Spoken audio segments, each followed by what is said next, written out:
Esse é o corredor agroflorestal, que a gente transformou em agro-silvopastoril, que o Juazeiro e a Petrolina fizeram manejo. Hoje completam 3 meses, né? Eles saíram dali no dia 22 de janeiro e a gente vê que as moitas do Mombaça já estão completamente recuperadas, né? Então estou aqui em um piquete que tem um pomar aqui com citros e alguns mirtilos, mas que também está sem manejo, né?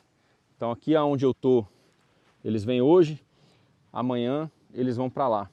E aí a gente já preparou, já teve um manejo, se vocês lembram das fotos, a gente já cortou os eucaliptos, né? E aí tem esse corredor, tem o próximo, e aí a gente vai rodar eles agora dentro do agro-silvopastoril. Então, nos próximos dias eu mostro para vocês aqui como é que ficou isso aqui.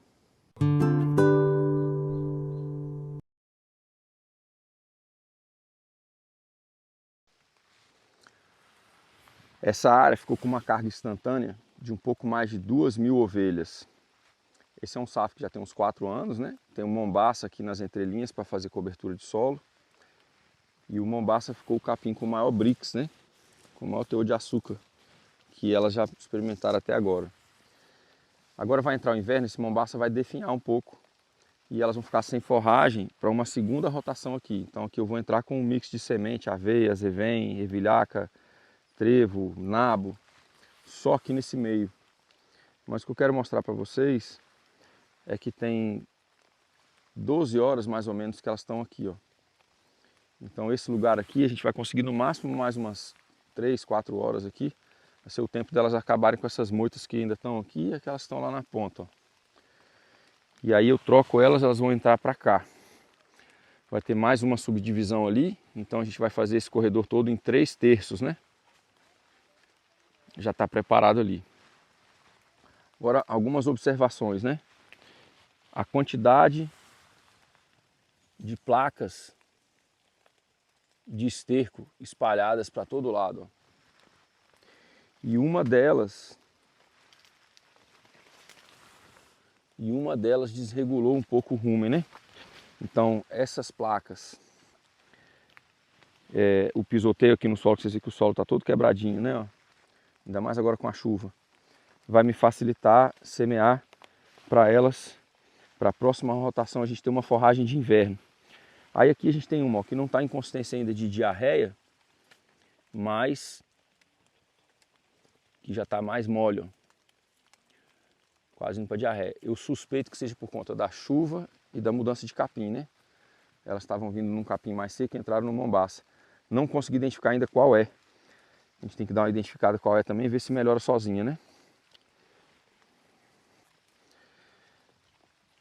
Aí ontem eu falei que o Mombaça estava completo, né? O ciclo dele não tinha nenhuma ponta mais marcada. Ele estava com todas as pontinhas inteiras assim, ó. Então agora elas entraram aqui, estão comendo tudo. Do lado esquerdo, a gente consegue perceber que de ontem para hoje elas estão com um preenchimento melhor assim. Ver se eu consigo botar do lado esquerdo aqui para vocês verem.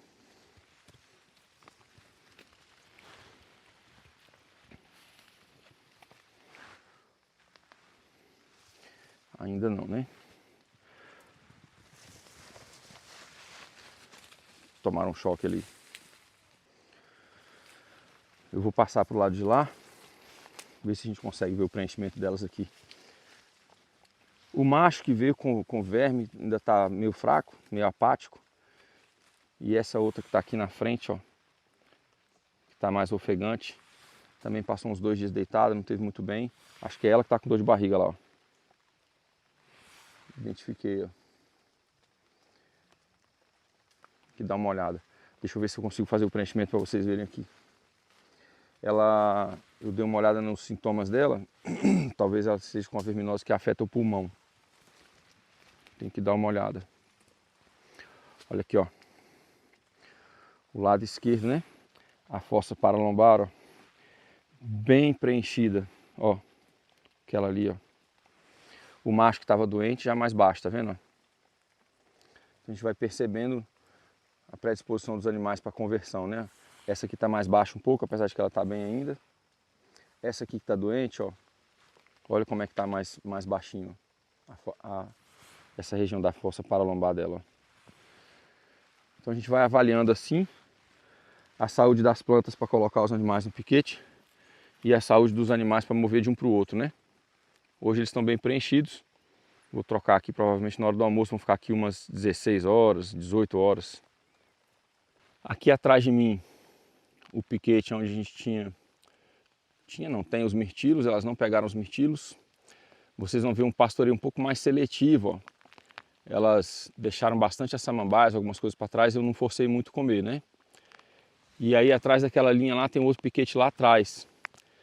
Nesses lugares aqui, e num lugar que estava com aquela horta provisória, eu acabei semeando um pouco de uma mistura de semente que eu tinha de cobertura de inverno, né? Ervilhar, casevém, aveia, nabo, trevo, acho que umas 4 ou 5 sementes. E aqui, no corredor, como eu falei, eu vou fazer a mesma coisa, ó, porque tem aquela área central do corredor que está fraca, e agora no inverno o mombaça não vem bem, né? Então, daqui uns 45 dias, suspeito aqui, com o tempo aqui de rotação dos outros piquetes que eu tenho, acho que daqui uns 45 dias mais ou menos eu estou de volta nessa área. E aí eu preciso criar aqui a forragem de inverno, né? Talvez inclusive eu precise de mais tempo do que 45 dias para que tenha a forragem, né? Eu vou gravando ao longo do tempo e vou deixando com vocês aqui nessa playlist dos ovinos aqui, o BBB das ovelhas. A gente vai vendo quem fica e quem sai e quem se adapta bem aqui. Isso aqui é um dos efeitos, gente, do pastejo ultradenso. Eu estou fazendo uma micro escala, né? Normalmente é uma abordagem usada mais em propriedade de grande porte. Mas olha que bacana. Os movimentos constantes estimulam muito a competição pela pastagem, né? E esse alvoroço delas, o pisoteio, joga muito carbono no solo. As placas de estrume, o xixi vão ficando todos muito próximos uns dos outros, né? Então a gente oferta o sal mineral e elas vão remineralizando o solo para a gente. É muito bacana isso aqui. No último vídeo eu falei como eu recebi os animais, compartilhei com vocês a minha missão de produzir uma carne exclusivamente a pasto e sal mineral. O último vídeo teve algumas perguntas, algumas pessoas mandaram umas perguntas interessantes e uma delas foi se eu preciso de um aprisco ou não. Então vou dar uma volta com vocês como é que tem sido o pastejo ultradenso e algumas noções de gestão para a gente pensar junto como é que a gente pode incluir os animais, que são só um dos elementos dentro de uma propriedade rural. No caso aqui é uma das coisas que eu faço, não é a principal, né? É uma das coisas que eu faço para manter o meu propósito, minha qualidade de vida e estar de acordo com a minha missão. Então os animais têm essa função de melhorar o lugar enquanto produzem para mim. A gente vai dar uma volta com outros vídeos, aprofundando em alguns conceitos e também sobre esses conceitos de gestão. Eu queria abordar primeiro a necessidade ou não de um aprisco. Um aprisco é opcional. Quando a gente passa para investir no campo, as edificações têm custos altos, normalmente envolvem um financiamento, e elas amarram a gente num padrão de manejo que tem a ver com a funcionalidade e as características daquela edificação. Então, direto ao ponto, o aprisco é opcional. Um centro de manejo, para quem quer acompanhar a saúde dos animais e fazer uma boa seleção genética, é essencial. O centro de manejo ele é mais barato do que o aprisco. Ele pode ser móvel, inclusive, que é uma das coisas que eu preconizo muito no meu trabalho, né? Estruturas móveis. E ele ajuda a gente a melhorar o rebanho. Então ele é um investimento que cria dinheiro. O aprisco é um investimento que não necessariamente cria dinheiro e te ingessa no seu manejo. Os ruminantes têm 4 estômagos e 4 pernas. Se eu faço um aprisco, fico eu que tenho só 2 pernas tendo que trabalhar e trazer o alimento para dentro do aprisco, porque eles ficam ali de 8 a 12 horas por dia. Então, fico preso também na minha qualidade de vida, eu preciso todo dia soltar, todo dia aprender. Então, no meu caso, eu quero animais adaptados a pasto, quero animais que trabalhem para mim e não animais que tenham a exigência de que eu trabalhe para eles. Então, vamos lá.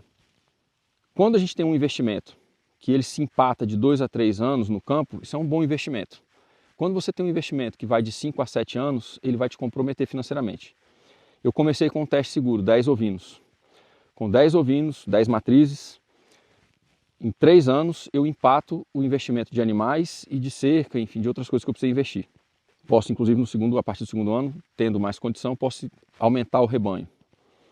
Mas se eu começo investindo no aprisco, o aprisco tem que ter uma escala para aguentar mais animais, porque a gente nunca vai ficar com rebanho fixo, a tendência é sempre aumentar, até chegar o número que a propriedade dá conta. Então a gente precisa fazer um aprisco superdimensionado para um futuro próximo. Então, empata muito dinheiro. Eu preferi começar só com os animais, exclusivamente a pasto, eles ficam assim como você está vendo, quando chove ou não chove, é tudo assim. Me flexibiliza mais a questão de qualidade de vida, porque eu posso planejar os movimentos de pastagem de acordo com o meu tempo e com as outras funções que eu tenho, profissionais. Então combina mais comigo. Nesse vídeo eu vou falar mais sobre essas coisas, né? A necessidade da cerca, como é que os animais estão passando de um lugar para o outro, como eu estou manejando as áreas, e vocês vão poder ao longo acompanhar isso aí. Todo dia, quando eu faço a observação delas, eu procuro identificar algumas características, né? Essa aí é a número 3, ela é sempre muito dócil, chega perto.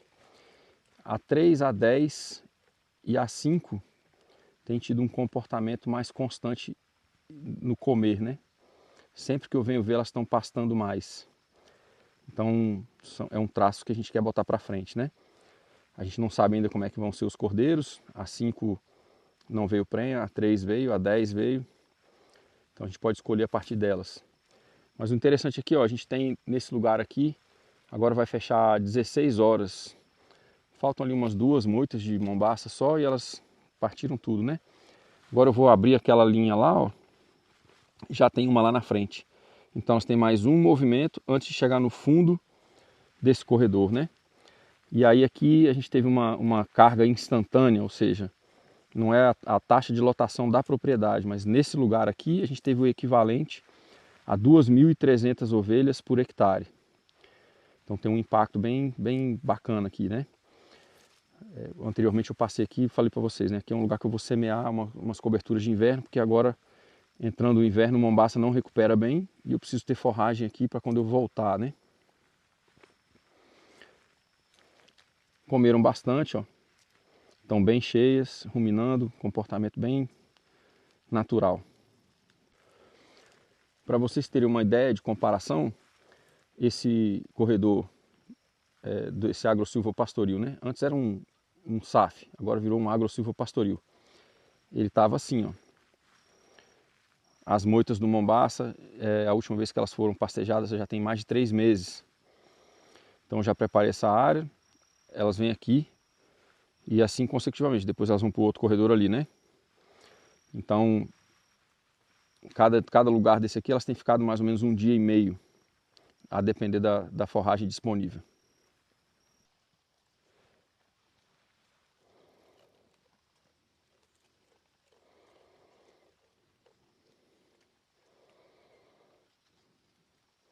Nesse segundo episódio aqui do BBB das ovelhas, eu fiquei no compromisso de compartilhar com vocês algumas coisas sobre gestão, né? Então, além do retorno no investimento que eu falei na abertura do vídeo, tem alguns outros detalhes. Por exemplo, as tarefas que a gente faz no dia a dia, elas não devem exceder mais do que 4, no máximo 6 horas por dia. Porque a gente precisa, ainda dentro da jornada de trabalho, conseguir anotar, conseguir fazer gestão, conseguir fazer contabilidade. Tarefas repetitivas durante muito tempo, elas não garantem o sucesso. Inclusive, quando a gente faz tarefas repetitivas, a gente tem que diminuir o tempo delas para liberar tempo de gestão, de planejamento, de acompanhamento das métricas e indicadores, né? No dia a dia aqui, eu tenho tido uma média de 3 horas de trabalho por dia, seja ajeitando a cerca, movendo elas, observando, é um trabalho importante nesse momento que eu estou aprendendo, né? Isso aqui é uma tarefa simples. Eu estou fazendo aqui o manejo delas, né? E como eu falei para vocês, é um pastejo ultra denso. Elas vão entrar nessa área que eu determinei aqui agora. É uma área de 40 metros quadrados, eu tenho 11 ovinos. Então dá uma carga instantânea de 2.700 ovelhas por hectare. Claro, proporcional ao que eu estou usando. Aqui provavelmente elas vão ficar até o final do dia só. Vou dar uma avaliada. E aí elas entram, esse restante aqui, mais algumas horas. Então provavelmente elas vão comer essa metade agora. De noite eu vou abrir aqui e elas ficam com o corredor todo disponível até amanhã, quando a gente muda elas de novo.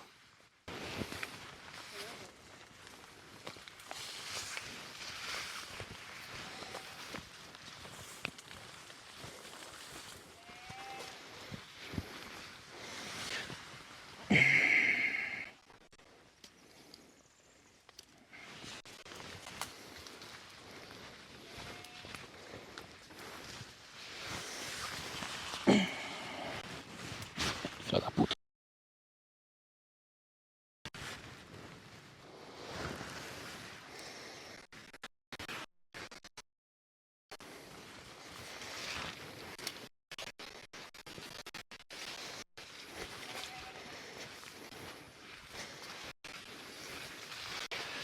essa mudança no começo, às vezes é bom a gente desligar, né? Mas como eu estou trabalhando com densidades muito altas, muitos animais por área, eu estou deixando sempre a cerca ligada para não tocar elas de lá para cá e elas testarem o final da cerca. Então vou colocar um fio, vou soltar o outro fio lá e depois eu trago para cá.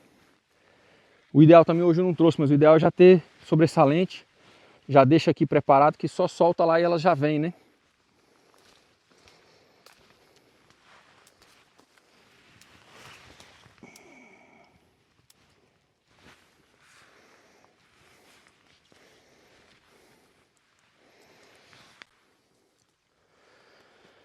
Vou passar tocando elas para lá, elas vão vir para cá, tá? Vamos, vamos, vamos, vamos, vamos, vamos, vamos, vamos, vamos, vamos, vamos.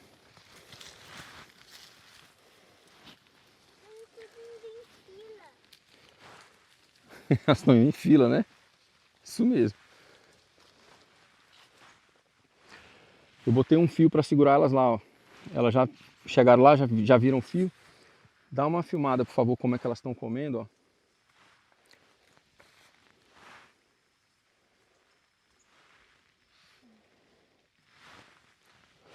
Eu monitorei aqui, elas ficaram aqui mais ou menos umas 16, 17 horas nesse lugar. Agora a gente abriu ali, a gente não tampa, elas podem voltar. A água delas continua aqui, o sal mineral também. Então hoje provavelmente a gente ainda vai abrir mais um. O que eu queria mostrar aqui é o aproveitamento, né? Como vocês viram elas comendo ali, ó, elas comem muito bem, né? Aqui que já está bastante adubado, está um pouco molhado porque choveu, eu vou jogar uma semente aqui hoje, né? Estou jogando uma mistura de sementes, trevo, ervilhaca, aveia, azevém e nabo forrageiro.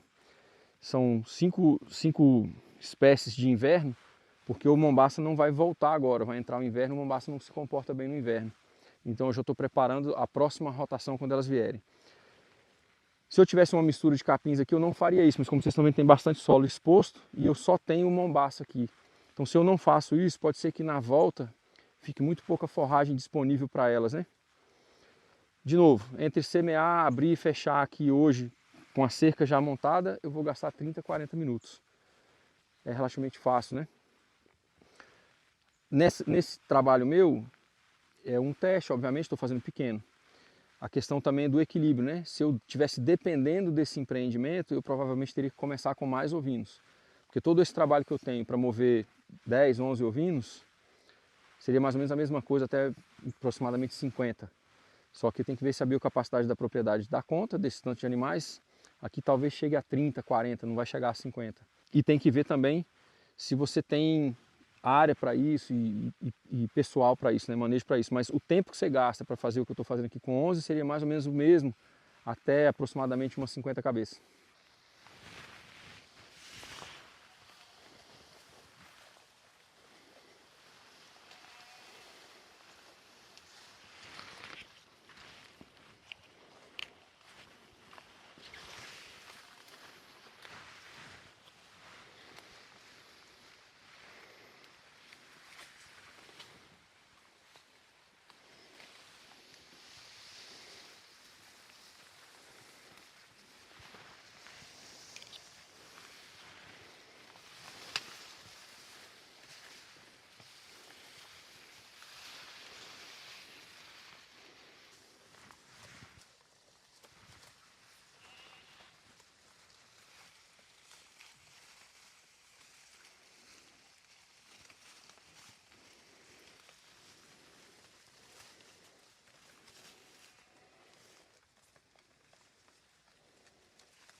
Nesse momento, quando a gente abre e passa o piquete, né, é interessante que todas ficam estimuladas com o movimento e passam a comer muito. Aí depois, como eu falei, na medida em que elas vão ficando mais calmas, a gente precisa observar as que estão sempre comendo mais. É interessante a gente ter esse dado, porque provavelmente são as que têm melhor conversão de peso, o melhor score corporal e tal. Então, a observação é sempre importante também, né? Pega um cafezinho, um chá, faz o movimento do passe e fica olhando. Ó, essa aqui ainda não está muito preenchida, ó. Essa aqui está melhor.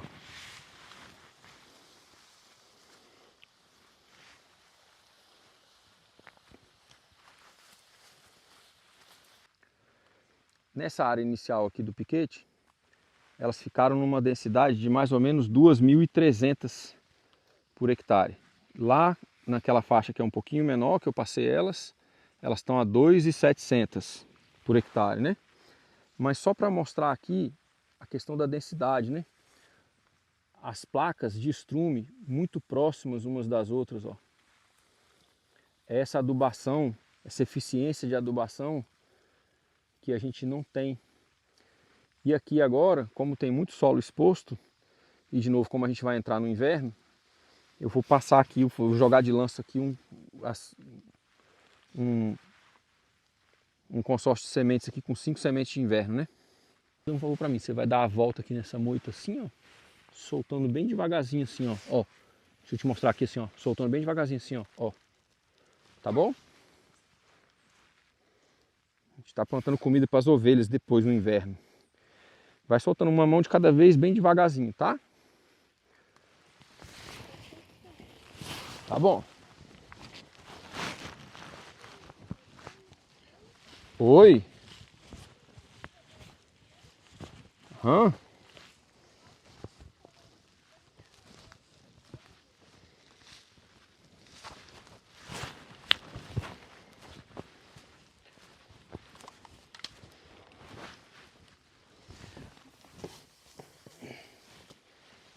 Pode ir pra lá assim.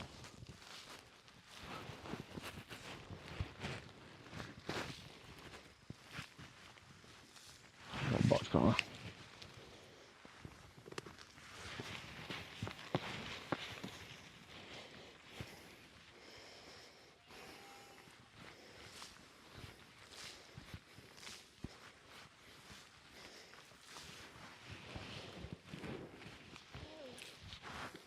Só mais um pouquinho, vai.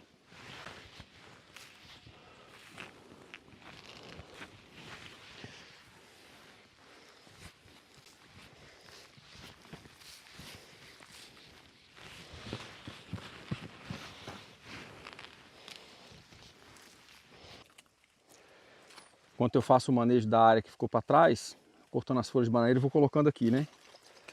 Quando a gente monta um sistema agro-silvopastoril, muito embora a gente tenha forragem na entrelinha, a gente pode ter as espécies que também favorecem os ovinos, né? Ou os caprinos. Poderia ser... Aqui no sul é mais difícil, né? Mas a moringa é uma boa, a camaratuba é uma boa, gliricídia, a amora. As folhas de bananeira, elas comem muitas coisas, né? Então o próprio manejo da linha também serve de forragem para a entrelinha.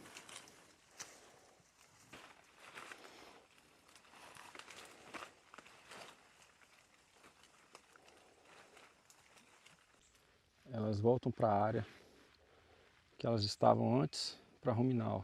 Todas bem tranquilas, né? Agora eu vou abrir aquela lá, elas vão ganhar mais um terço lá, né? Aqui elas estavam 2.700 cabeças por hectare. Vou abrir lá na frente, lá vai estar um pouquinho menos de espaço, então vai estar mais concentrado, talvez um pouco mais de 3.000. Só que elas passam a noite inteira com o corredor inteiro aberto. Então elas têm espaço para voltar, beber água e descansar como elas estão fazendo aqui, ó. E aí amanhã a gente já passa para o próximo que já está pronto, ó, feito ali do outro lado.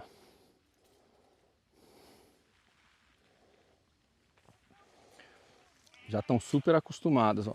Abrir, elas já vão direto, ó. Então interrompi aqui, ó, descanso delas ruminando. Essa área aqui elas já comeram, tá vendo? Ó.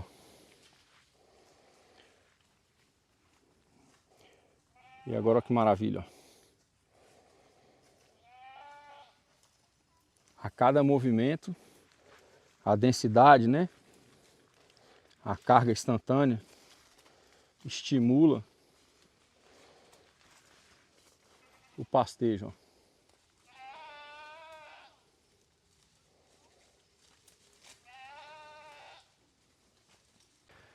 Historicamente, nos sistemas, a gente sempre assegura a caloria, a nutrição e depois o sabor. Isso é uma ordem de prioridade que a gente precisa para a sobrevivência. A caloria, tanto a caloria das plantas quanto a caloria que a gente gasta para manter os sistemas, ela deve ser levada em consideração. Por isso que eu falo muito em eficiência energética. Historicamente, a gente não tinha feno. A gente está aqui no Rio Grande do Sul, um lugar mais frio, que agora no inverno o pessoal dá feno, palha, enfim, tem alguns plantios de cobertura. Mas quanto mais frio fica, mais as pessoas tendem a recolher os animais no inverno e alimentar eles em algum curral, aprisco, alguma coisa nesse sentido, né? Alguma edificação. Historicamente, ancestralmente falando, a gente tinha um que era chamado lá fora de feno de árvore, né? Ou forragem arbórea.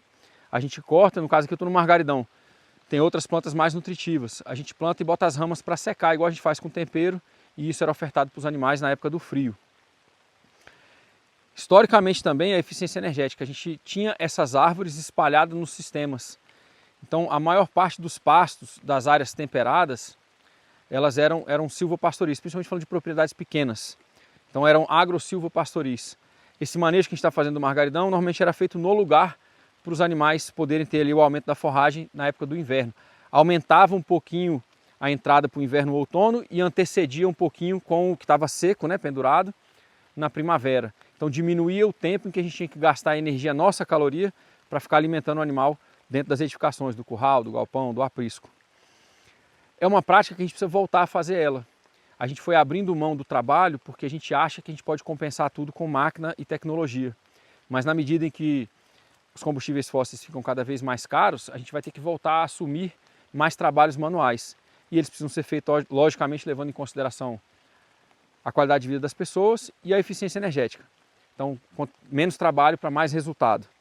Então, nesse sentido aqui, os animais poderiam estar aqui dentro do agro-silvopastoril, dentro dessa entrelinha. Eles já saíram, a gente está passando por uma tempestade grande aqui no Rio Grande do Sul, já tem mais de 4 dias que chove sem parar, e a gente colocou os animais nos pastos mais limpos, que tem menos água, para eles ficarem menos sofridos, mas aí a gente está tendo que levar o alimento para ele. Em função disso, estou compartilhando aqui com vocês também o que a gente está fazendo para ficar o pensamento.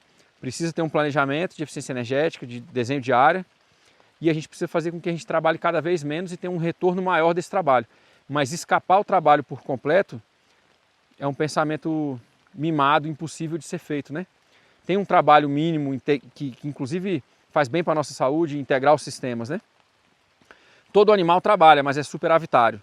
A gente, por querer trabalhar de menos, a gente acaba sendo deficitário energeticamente falando, né? Usa muitos combustíveis fósseis e é isso que faz a gente poluir muito.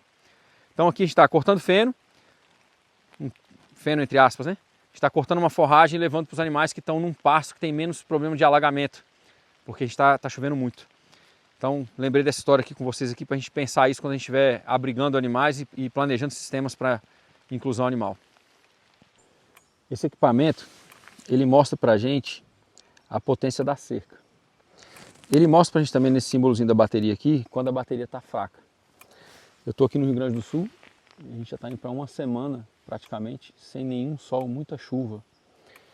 E aí o painel não consegue carregar a bateria.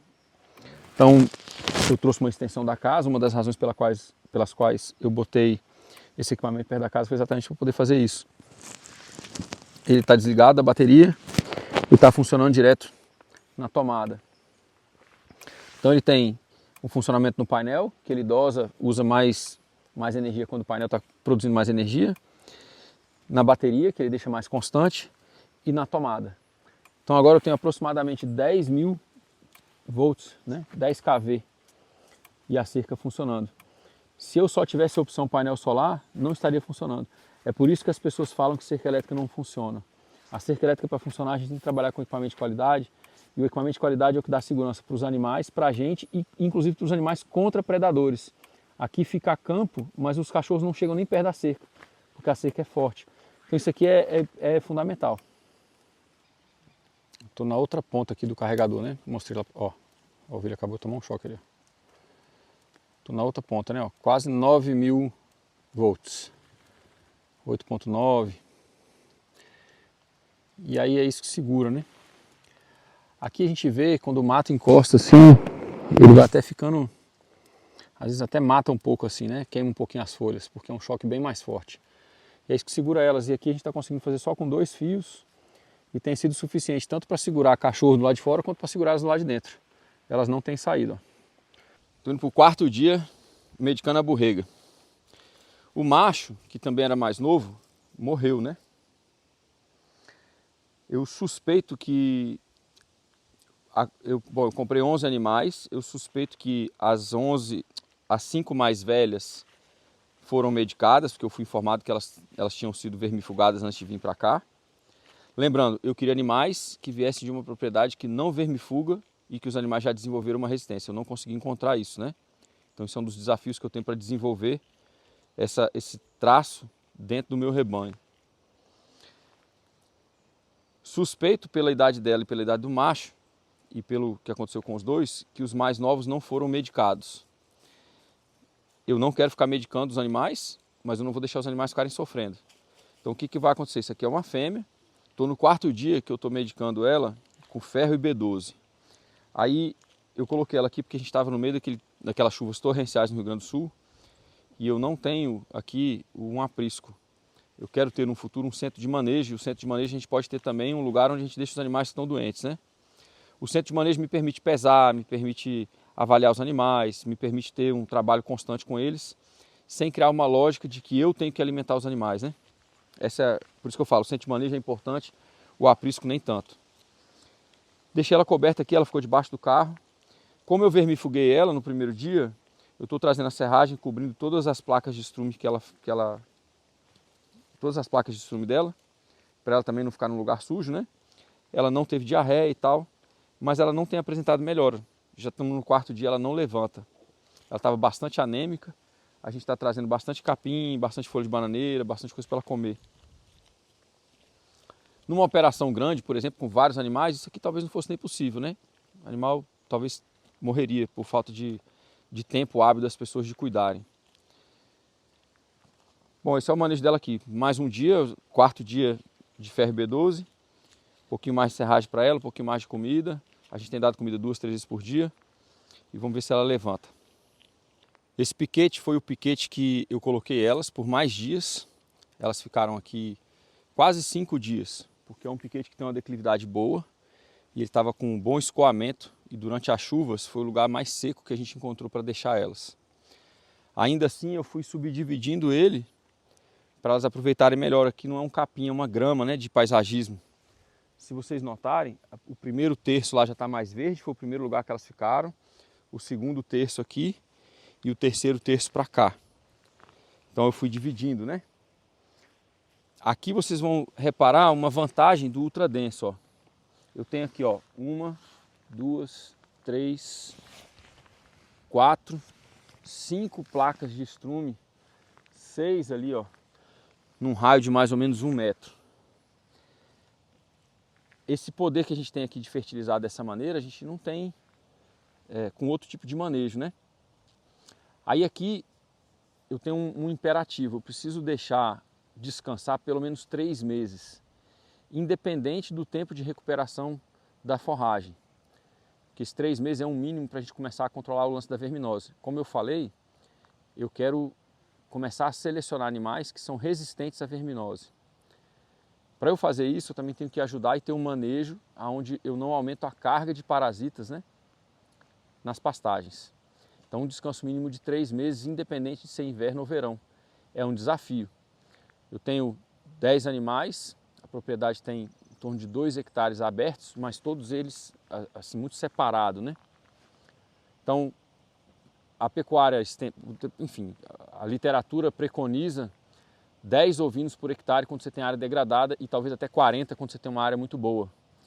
Eu fui para o mínimo possível e estou registrando todos os movimentos, as densidades, as áreas, para poder fazer um teste, para a partir do 2º ano saber quantos que eu posso aumentar. E aí com isso ir fazendo um escalonamento do negócio. Num primeiro momento, subsistência, uma carne de qualidade, usando os animais para recuperar as áreas, como eu estou mostrando aqui.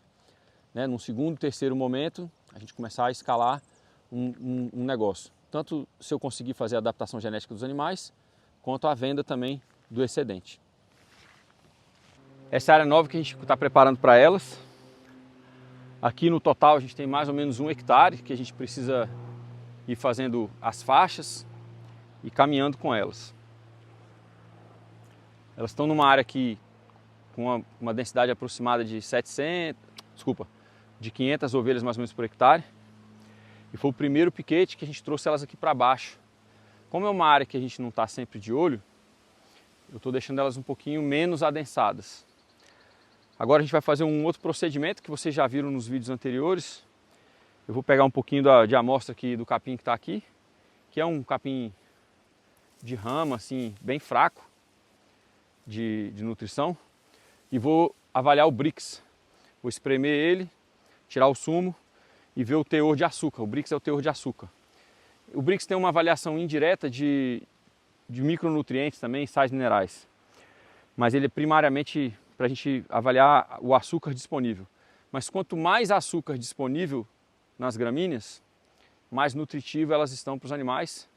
E esse açúcar é transformado em combustível para a microbiota do rumen dos animais. Então eles ficam com a capacidade maior e melhor de converter a forragem em peso, né? Ficam mais saudáveis, aumenta a capacidade de digestão deles. A gente tem feito isso em todos os lugares. Com as densidades que a gente tem trabalhado, entra aqui uma noção de gestão, né? Que é o que eu estou querendo trabalhar com vocês nesse segundo vídeo. Eu tenho controle, eu sei se eu estou melhorando a área ou não a partir do meu manejo, porque eu tenho avaliado esses indicadores e tenho medido, né? De novo, então uma área de adaptação, a gente está com uma a menos aqui, que a borreguinha está se recuperando lá. E como elas ficaram muitos dias com pouca forragem, muita chuva, a gente aqui já vê um comportamento. Elas comeram bastante já de ontem para hoje, elas entraram aqui ontem à noite. E a gente vê que elas estão todas sossegadas, deitadas, descansando e ruminando. Um comportamento de quem pastejou bem durante a noite. A gente pode ver aqui também, né, nessa ronda nossa matinal aqui, já bastante o número de placas de fezes aqui, bastante concentrado onde elas estão por aqui, ó, onde elas escolheram deitar. E aí, ao longo do tempo, a gente vai vendo isso. Aqui, provavelmente, eu vou ficar o tempo máximo com elas aqui, se a forragem permitir, 3 dias, antes de seguir para a próxima faixa. Por que eu estou fazendo isso? A gente está com previsão de chuva de novo, e aí eu tenho que aproveitar enquanto está seco, para ir devagar com elas nas faixas, porque quando chove a gente tem que mover rápido. E aí talvez eu fique sem área. Então, estou numa medida de contenção, um pouco menos de densidade, e aproveitando os dias secos e deixando elas aqui, obviamente avaliando a forragem. Elas estão aqui com água disponível para elas e o sal mineral estou trazendo hoje de novo. Antes não estava dando para trazer o sal por causa da chuva. Mas é isso. Aí aqui a gente vai ocupar essa área de baixo. Nessa área de baixo, que é uma área mais limpa, vocês podem dar uma panorâmica aqui assim, vendo que tem mais áreas abertas. Eu tenho um desafio aqui.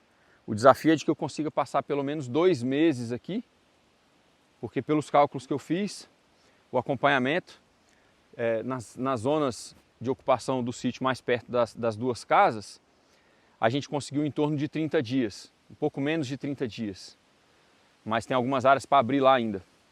Então lá provavelmente a gente vai ter em torno de 30 dias, em função do controle, do manejo que faz o controle da verminose, eu preciso ter aqui embaixo, vai daqui até aquela mata que está lá atrás, e vai um pouco ali para baixo, tem mais ou menos 1 hectare.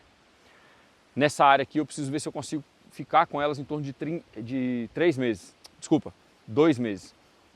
Então eu tenho que ganhar aqui aproximadamente 45 a 60 dias para poder voltar para lá. É esse período de descanso da outra área que ajuda no manejo, né, diminuir a questão da carga parasitária dos piquetes e também ajuda o tempo de recuperação das gramíneas. Eu estou esperando ver se a chuva vai ser forte, não tem previsão de chuva forte de novo, e eu não estou semeando os piquetes de onde elas saíram, porque se a chuva vier muito forte vai lavar tudo. Vou esperar dar uma tranquilizada no tempo para poder semear um pouco. Aqui a gente tem que fazer um manejo, talvez passar elas mais de uma vez. É um capim que ele forma um tipo de tapete assim, ó, não deixa mais nada brotar. É um capim de sucessão fraca, como eu falei. E passar mais de uma vez exatamente para a gente conseguir abrir luz para ver o que germina. Mas eu não consigo fazer um adensamento muito forte delas agora, porque elas já vieram de uma situação de puxada para elas, né? Lembrando que eu estou com animais que não estão acostumados com ultradenso e não estão acostumados com esse manejo a pasto, exclusivamente a pasto. Então eu tenho que dar uma aliviada também. No decorrer dos próximos vídeos, a gente vai começar a ter resultados dos lugares onde eu já passei. Quero dar um contexto para vocês do papel dos animais, né? O Johann Zietsman, que é um autor do Zimbábue, ele fala que os animais têm um papel duplo. Eu já repeti isso aqui algumas vezes. O primeiro papel é de melhorar a terra e o segundo papel é de converter áreas improdutivas e gramíneas, plantas que a gente não come, numa carne que a gente pode comer ou num produto que a gente pode vender. Aí vem o desafio aqui, né? Não consegui animais muito adaptados. Eu estou vendo, esse aqui, ela está doente por causa das chuvas, mais duas das mais novas estão com diarreia também. E como o macho que morreu também era dessa turma mais nova, eu estou fazendo uma avaliação que talvez eles não tenham vindo vermifugados. De novo, eu queria comprar animais que nem precisassem de ser vermifugados, né? Resistentes aos parasitas. Não encontrei. E aí isso aqui gera um trabalho muito grande, uma conta de veterinário, uma conta de produtos, né? de remédios. Por exemplo, ela tá tomando tanto oral quanto intramuscular, o cálcio e várias vitaminas. Isso depois de 4 dias na B12 no ferro sem funcionar e já tendo tomado o vermífugo, né?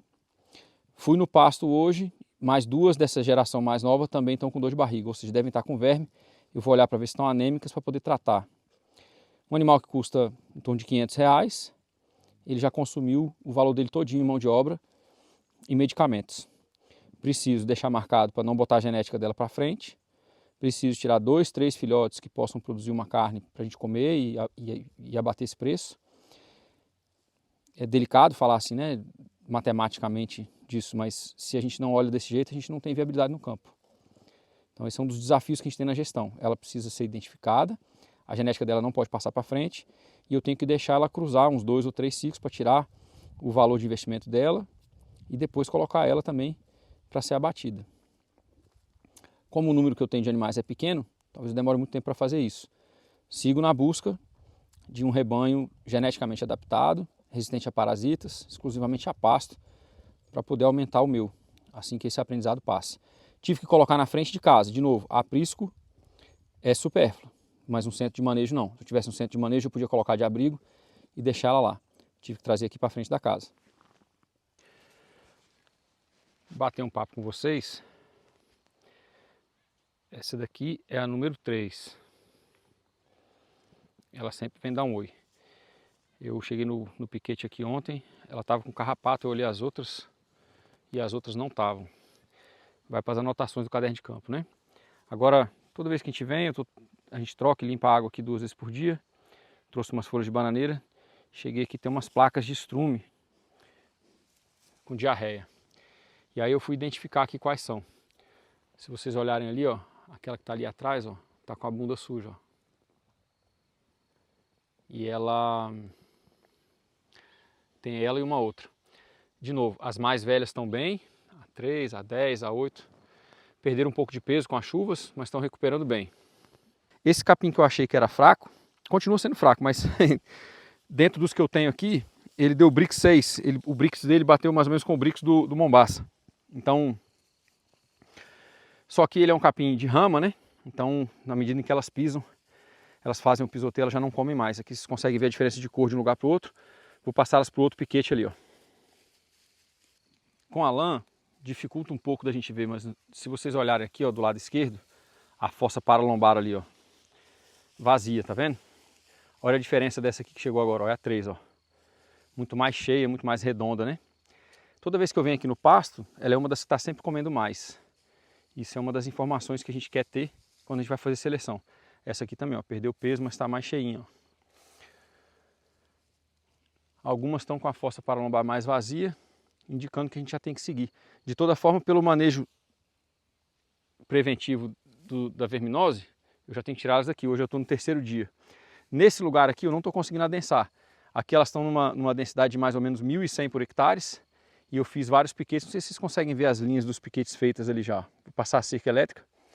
Mas a densidade vai ficar sempre mais ou menos essa, em torno de 1.000 por hectare. E intervalos de 3 dias. E eu tenho que conseguir ir limpando essa área toda de baixo aqui com elas. E ter uns 2 meses aqui. Nesses piquetes que estão ali para frente eu tenho mais uns 20 dias. Então eu preciso fazer aqui do lado. E preciso seguir para trás aqui, ó. Para conseguir os 2 meses que eu preciso. Antes de começar a rodar elas mais perto das casas de novo.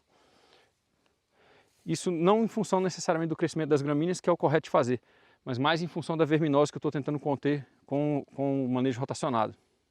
Então aqui as mais novas, essas duas aqui, ó, e aquela ali, ó, com dor de barriga.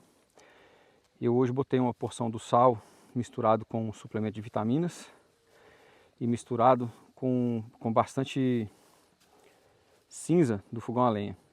Então funciona o fogão a lenha em casa com madeira local, né? E a cinza tem um certo efeito de ajudar no trato digestivo delas. E elas não vinham mais comendo sal, sinal de que estavam bem, mas com a cinza elas voltaram a comer hoje. Essa aqui é desse jeito. Estou aqui ajeitando o sal para elas aqui. E ela faz assim, ó.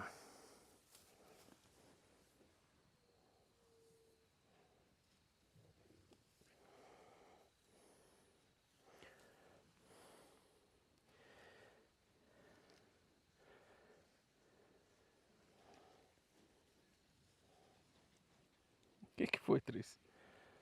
Ah.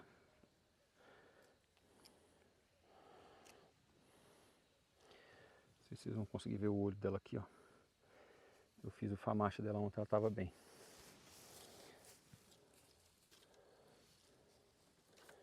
Bem cheiona, né? Provável que tenha um parto gêmeo, um parto gemelar. Fez 2 dias de sol e eu vim ver como que a bateria estava carregando. Não tá para iniciante não, galera. Tempestade de vento que deu ontem. Agora eu preciso fazer a crimpagem ali dos cabos, botar para funcionar de novo. O painel provavelmente está funcionando, esse painel é bem resistente. O difícil é a dor de cabeça de ficar arrumando os fios, né? Vamos lá. Mais uma tarefinha pro dia. Mais uma vez, a razão pela qual, em 6 e pouco, até fraco, mas a razão pela qual não deve ser no equipamento que a gente economiza. O painel voou, eu tenho a opção de funcionar na eletricidade, estou puxando lá de casa, tem e a opção ainda de funcionar só na bateria, caso eu não tivesse com luz em casa. Essa redundância é importante, viu? O painel está intacto. Esse aqui, ó, é que deu bom. Esse aqui soltou no controlador de voltagem. Mais fácil, né? Agora esse aqui dá um trabalho. Ele tem um isolamento aqui, né? A gente precisa desmontar, isso aqui é meio chatinho. Precisa refazer essa parte do fio. Não vou fazer agora que eu tenho que passar de piquete hoje, que elas estão no limite. Vou deixar funcionando na eletricidade. Se eu precisasse, eu podia colocar na bateria. E também funcionaria. Então a importância aí da redundância. Esse aqui, como vocês viram, está com 8.000 volts. Agora eu desliguei ele. Mas é o equipamento da Gallagher, eu gosto muito. Tá com 6.000 kV de potência. Não está tendo nenhum escape. E eu tenho vários lugares do sítio ligados nesse momento. Aí com esse aparelhinho que vocês viram medir aqui também, eu consigo ver aonde tem algum escape de amperagem, né? Não é o caso agora. Vamos seguir lá para trocá-los de piquete. E para quem estava com saudade, aqui temos Juazeiro e Petrolina. Lado esquerdo, força paralombar. Tá bem dificinho ali para ela, né? De novo, equipamento que facilita a vida, uma cerca de 4 fios, portátil. A gente coloca onde a gente quer no sítio e a gente tem usado ela para conter Juazeiro e Petrolina e colocar eles para comer os arbustos. Então eles têm pastejado em áreas onde os ovinos não estão pastejando, até porque eles compartilham os mesmos parasitas. Interessante seria ter um manejo de rebanho diversificado. A gente poderia colocar galinhas onde eles passaram. Se tiver área suficiente e tempo, pode fazer uma rotação com bovinos, também diminui bastante a carga parasitária. Mas aqui está funcionando assim, a gente coloca eles em alguns lugares que a gente quer fazer o manejo.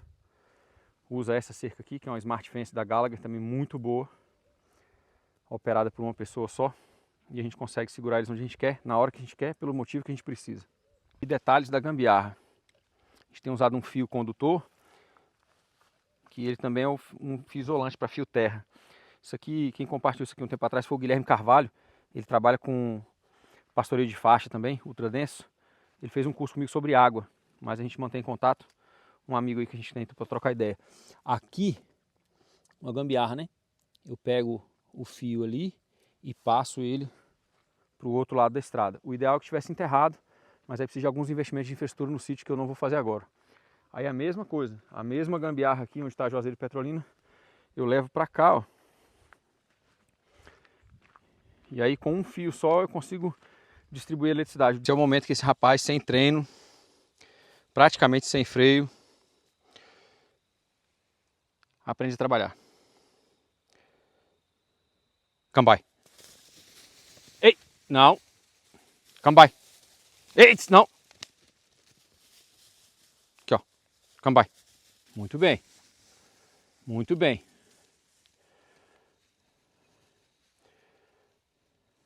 Walk up. Muito bem. Walk up. Walk up.